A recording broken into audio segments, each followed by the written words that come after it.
तो मुझे खुशी है कि जिसने मेरे नेता को इतना अपमानित किया।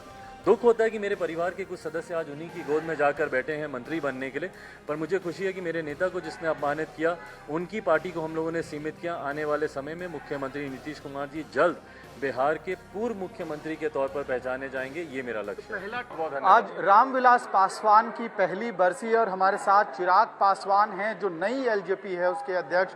आज जिस तरह से बड़े नेता तमाम लालू प्रसाद यादव से लेकर राहुल गांधी और यहाँ तक कि राजनाथ सिंह भी आए रिमेम्बरेंस गैदरिंग में, किस तरह से देख रहे हैं आप इस सारे गतिविधि को? नहीं, बिल्कुल मैं उनका मैं धन्यवाद करूंगा कि जिस तरीके से वो मेरे नेता, मेरे आदर्श, मेरे पिताजी को श्रद्धांजलि देने तमाम लोग आए।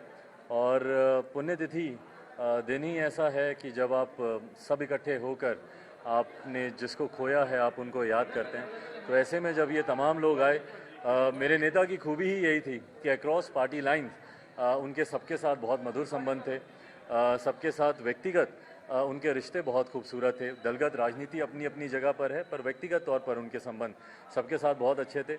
ऐसे में तमाम लोग आए और उन्होंने मेरे नेता को श्रद्धांजलि दी, उसके लिए मैं उन सबका धन्यवाद करूंगा। कहीं ना कहीं मेरा भी हौसला बढ़ता है। एक कठिन लड़ाई और एक लंबी लड़ाई संभवतः मैं लड़ रहा हूं, तो ऐसे में जब सबका साथ मिलता है तो लड़ने की ताकत और बढ़ जाती है। लेकिन महागठबंधन के नेता बड़ी संख्या में आज के इस मीटिंग में दिखे हैं, गैदरिंग जो आपने कॉल किया था यहाँ 12 जनपद पे, तो क्या ये माना जाए कि चिराग पासवान वाली एलजेपी अब महागठबंधन के करीब जा रही है? भाई, मैं आज की तारीख में मैं बिल्कुल नहीं चाहूँगा कि इसको राजनीतिक चश्मे से इसको देखा जाए।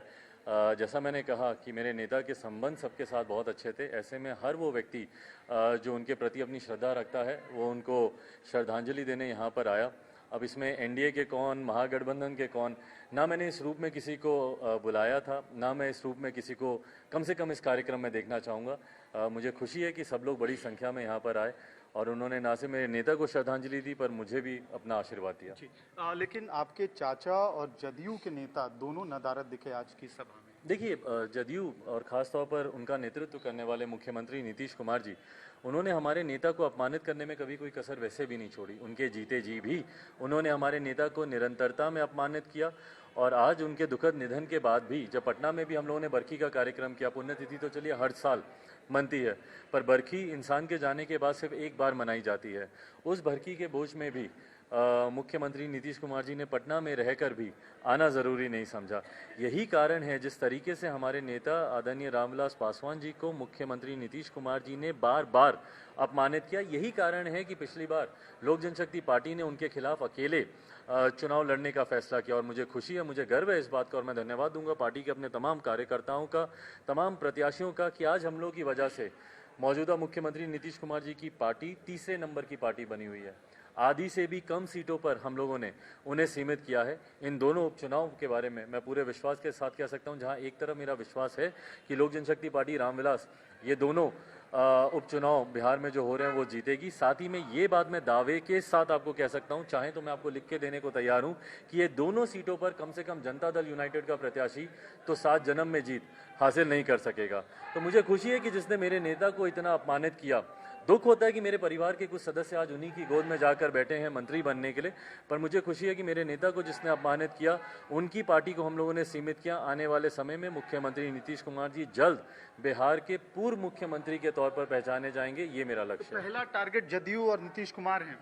बिल्कुल, देखिए, जनता दल यूनाइटेड को हराना और उनको सीमित करना ये ज़रूर हम लोग का लक्ष्य है, और जिसको हम लोगों ने साबित भी किया पिछले चुनाव में। पर इस चुनाव में जहां एक तरफ उनको हराना, वहीं दूसरी तरफ लोक जनशक्ति पार्टी रामविलास को जिताना भी लक्ष्य है। एक और सवाल चिराग जी, प्रधानमंत्री ने एक पत्र लिखा आपके चाचा को, वो तो पब्लिक हुआ है, क्या आपको भी कोई संदेश आया प्रधानमंत्री? देखिए, प्रधानमंत्री कार्यालय से ज़रूर मेरी बातचीत हुई और वहाँ से ज़रूर मुझे उनकी तरफ से संदेश मुझे दिया गया, और इसके लिए जैसा मैंने कहा कि मैं प्रधानमंत्री जी का धन्यवाद करूँगा। पिछली बार भी जिस तरीके से प्रधानमंत्री जी ने लगभग 1.5 पन्नों का पत्र हमारे नेता के बारे में उन्होंने लिखा था, उसके लिए मैं उनका ज़रूर धन्यवाद। लखीमपुर में जो हिंसा हुई है और आज जो राज्य गृह मंत्री एमओएस होम मिनिस्टर के बेटे हैं वो पुलिस के सामने हाजिर नहीं हुए, विपक्ष कह रहा था उन्हें डर था कि एक्शन कहीं ना कहीं उनके खिलाफ नहीं होगा, और जो पूरा प्रकरण है उस पर आपकी क्या राय है, क्योंकि बीजेपी आपकी फॉर्मर एलाय रही है?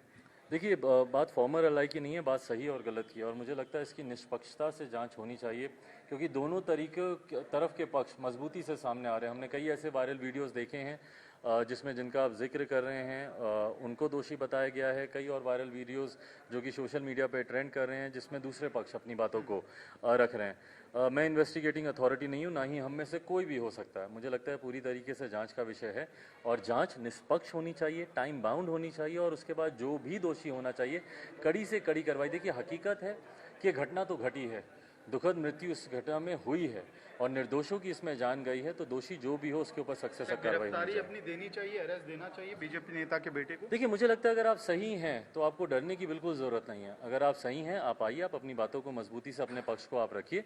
अगर आप निर्दोष हैं तो मुझे नहीं लगता किसी को डरने की जरूरत है। बात करने के लिए बहुत बहुत धन्यवाद।